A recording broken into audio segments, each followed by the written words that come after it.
and it hits the president on reports that Washington refused to send assistance to help the SEALs who were defending our consulate in Libya during a terror attack. Judge Andrew Napolitano is our Fox News senior judicial analyst, and he's here to join us. So they apparently said no, and they yanked it. And then after there was a dust-up over it, they said, oh, never mind, it can go up.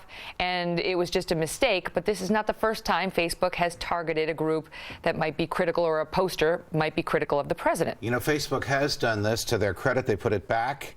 They put it back, I think, because there was the dust-up, there was the uproar. The argument is a perfectly acceptable, no matter which side of this you're on, political argument. The president has claimed the SEALs helped him, but when they needed his help, he wouldn't provide it. That's a very legitimate argument, especially at this point in the campaign, one the Obama administration doesn't want to hear.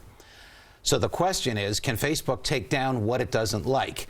And the answer is, under the current state of the law, yes, as you know, it can. Facebook is a private entity. We all know it's owned by millions of shareholders. It's not owned by the government. It's not regulated by the First Amendment. It can restrict speech that it doesn't agree with. That may harm its popularity. That might harm the value of its shares of stock. That might cause a competing program or website to come into existence, but it's not against the law. And so somebody thought that this might harm Facebook by having a message posted by somebody on Facebook, not a Facebook employee, but this group of Navy SEALs that has an issue with how President Obama or the White House or the administration handled Libya. So this one guy said, that's coming down. I will be the judge, jury, and executioner. And some boss at Facebook said, actually, no, you won't. This is probably a political judgment made by them, Megyn, because they do not, and none of the president's people want to discuss this issue. He has a very, very serious, incompetent lapse of judgment here, which allowed Americans to be killed when they were fighting to protect other Americans. Okay, so they may not want to discuss it, but so many in the media don't want to discuss it. And now we see somebody at Facebook, really Facebook? It's one thing if they're not going to, talk about it themselves, they're just a social media site, but to start censoring private speech about it, critical of the president.